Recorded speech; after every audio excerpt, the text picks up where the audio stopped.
اکثر دوست گھروں میں پرندے پالنے کا شوق رکھتے ہیں، لیکن آپ میں سے اکثر دوستوں نے یہ سن رکھا ہوگا کہ گھروں میں پرندے کو قید کر کے نہیں رکھنا چاہیے۔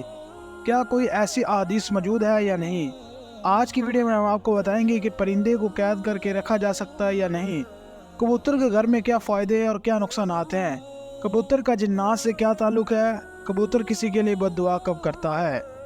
ایک صحابی نے جب پرندہ قید کیا تو رسول اللہ صلی اللہ علیہ وسلم نے ان سے کہا فرمایا، یہ سب جاننے کے لیے اس ویڈیو کو آخر تک دیکھیں اور ہمارے یوٹیوب چینل کے ساتھ جڑے رہیں۔ گھروں میں جانور اور پرندے پالنا جائز ہے، لیکن اس کی شرط یہ ہے کہ ان کے دانے اور خوراک کا خیال رکھا جائے، انہیں ہرگز نہ ستایا جائے اور بیمار ہونے کی صورت میں علاج وغیرہ بھی کروایا جائے۔ حضرت انس رضی اللہ تعالیٰ عنہ کے چھوٹے بھائی نے ایک پرندہ پا رکھا تھا۔ جب رسول اللہ صلی اللہ علیہ وآلہ وسلم ان کے ہاں تشریف لاتے تو اسے کہتے، اے ابو عمیر، ایک پرندے کا کیا کیا؟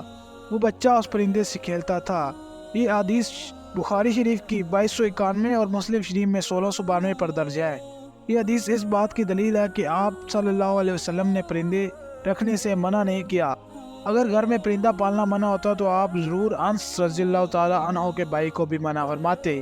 اسی روایت کی بنیاد پر کہا جاتا ہے کہ گھروں میں پرندے پالنا جائز ہے، لیکن جیسا کہ پہلے بھی بتایا گیا کہ ان کے پالنے کے لیے ضروری ہے کہ ان پرندوں کی ہر ضرورت کو پورا کیا جائے تاکہ پرندوں کو کسی قسم کی تکلیف نہ پہنچے۔ رسول اجمی صلی اللہ علیہ وآلہ وسلم نے فرمایا کہ ایک عورت صرف اس لیے جہنم میں گئی کیونکہ اس نے بھوکا پیاسا ایک بلی کو باندھے رکھا، نہ اس کو کھانا دیا اور نہ ہی پانی دیا، نہ اس کو کھلا چھوڑا کہ وہ خود ہی کچھ کھا سکے۔ اس طرح کبوتر کو بھی گھر میں پالنے سے منع نہیں کیا گیا، لیکن پرندوں کو ستانا ایک بہت بڑا گناہ ہے، جیسا کہ ابو داؤد شریف میں حضرت عبداللہ بن مسعود رضی اللہ تعالیٰ عنہ کی روایت کردہ ایک حدیث بھی ایک کبوتر کا ذکر ہے۔ ایک کبوتر حضور کریم صلی اللہ علیہ وسلم کی خدمت میں حاضر ہوا اور آپ صلی اللہ علیہ وسلم سے آ کر اپنی زبان میں کچھ کہنے لگا۔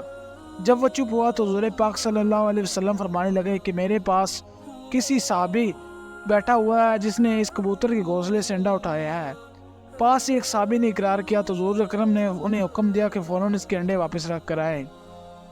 دیکھا دوستوں، پرندوں کو ستانے میں کوئی خیر نہیں، بلکہ الٹا پرندے اپنے ستانے والے کے لیے بد دعا کرتے ہیں۔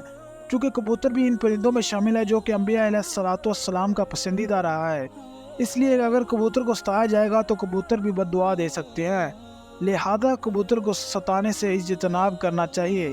کبوتر کے حوالے سے آپ کو بتاتے ہیں کہ اسلامی تعلیمات میں اس کے بارے میں کیا کہتی ہیں اور حدیث اس کے بارے میں کیا کہتی ہیں کہ گھریلو کبوتر خدا کے بہت یاد کرتے ہیں اور اہل بیت کے دوست رکھتے ہیں اور صاحب خانہ کو دعا دیتے ہیں کہ اللہ تمہیں برکت دے۔ کسی شخص نے رسول اللہ صلی اللہ علیہ وآلہ وسلم سے تنہائی کی شکایت کی تو آپ صلی اللہ علیہ وآلہ وسلم نے اس کو فرمایا کہ ایک بڑا کبوتر کا پال لو۔ حضرت جعفر فرماتے ہیں کہ پیغمبروں کے پرندوں میں سے ایک کبوتر گھر میں رکھو، چونکہ حضرت نوح علیہ السلام نے اس کو پسندیدہ کہا ہے اور دعا دی کہ کسی پرندے پر اتنا پیار نہیں آتا جتنا کبوتر پر آتا ہے۔ آپ نے فرمایا جس گھر میں کبوتر ہو تو اس گھر میں رہنے والے جنوں کی آفتوں سے محفوظ رہتے ہیں، کیونکہ جنوں کے بچے گھروں میں کھیلتے پھرتے ہیں۔ جس کے گھر میں کبوتر ہو وہ ان سے مشہور لیتے ہیں اور وہ آدمی کی طرف متوجہ نہیں ہوتے۔ اسی طرح ایک روایت میں آتا ہے کہ کبوتر کا جوڑا جو پر جاڑتا ہے وہ شیاطین کی نفرت اور بھاگنے کا سبب ہوتا ہے۔ ان روایات سے یہ بات معلوم ہوئی کہ کبوتر کو گھر میں پالنا بالکل ٹھیک ہے، بلکہ بابرکت ہے۔ جیسا کہ آپ صلی اللہ علیہ وسلم نے صحابہ کو گھر میں کبوتر پالنے کا بولا تو اس سے بات معلوم ہوتی ہے کہ کبوتر پالنے میں خیر ہے۔ کبوتر پالنے کے ساتھ منسلک یہ یاد رہے کہ بعض لوگ شوق سے کبوتر پالتے ہیں۔ ان کا شوق کبوتر پالنے کی حد تک تو ہوتا ہے، لیکن بعض لوگ کبوتر بازی کی نیت سے کبوتر پالتے ہیں۔ چونکہ کبوتر بازی میں وقت اور پیسے کا ضیاع ہے، اس لیے کبوتر بازی سے منع کیا گیا۔ امام بخاری حضرت ابو ہریرہ رضی اللہ تعالیٰ عنہ سے روایت کرتے ہیں کہ حضور اکرم صلی اللہ علیہ وسلم نے ایک شخص کو اڑتے ہوئے کبوتر کے پیچھے لگا ہوا دیکھا تو فرمایا شیطان کے پیچھے لگا ہوا ہے۔ اس حدیث میں کبوتر کو شیطان کہنے کا مطلب یہ ہے کہ کبوتر یا کسی بھی دوسرے پرندے اڑنے کا مشغلہ بنانے والا حرام ہے۔ کبوتر بازی، جانوروں کی لڑائی ایسے مشغلے ہیں جن میں پڑھ کر انسان اپنے دیگر فرائض اور اسلام عقائد بھول جاتا ہے، جس کی وجہ اس کو شیاطینی عمل کہا جاتا ہے۔ اسی طرح جانوروں کو آپس میں لڑانے میں سے بھی سختی سے منع کیا گیا، کیونکہ اس سے جانوروں کو تکلیف تو ہوتی ہے اور جانوروں کو تکلیف دینا حرام ہے۔ رسول اللہ صلی اللہ علیہ وسلم نے فرمایا جانوروں کو ایذا تکلیف دینا درست نہیں، جیسا کہ مسند ابی یعلہ 651 اور مسند بازار 2063 میں ہے کہ رسول اللہ صلی اللہ علیہ وسلم کی ایک اونٹ کے پاس سے گزرے جس کے چہرے پر داغ لگایا ہوا تھا، تو آپ صلی اللہ علیہ وسلم نے فرمایا جاؤ اونٹ کے مالک سے کہو کہ اس کے چہرے سے آگ کو دور رکھے۔ الحدیث حضرت انس رضی اللہ تعالیٰ عنہ سے روایت ہے کہ رسول کریم صلی اللہ علیہ وسلم نے ایک گدھا دیکھا جس کے چہرے کو داغا گیا تھا۔ آپ نے فرمایا اللہ کی لعنت بر سے اس آدمی پر جس نے یہ داغ دیا۔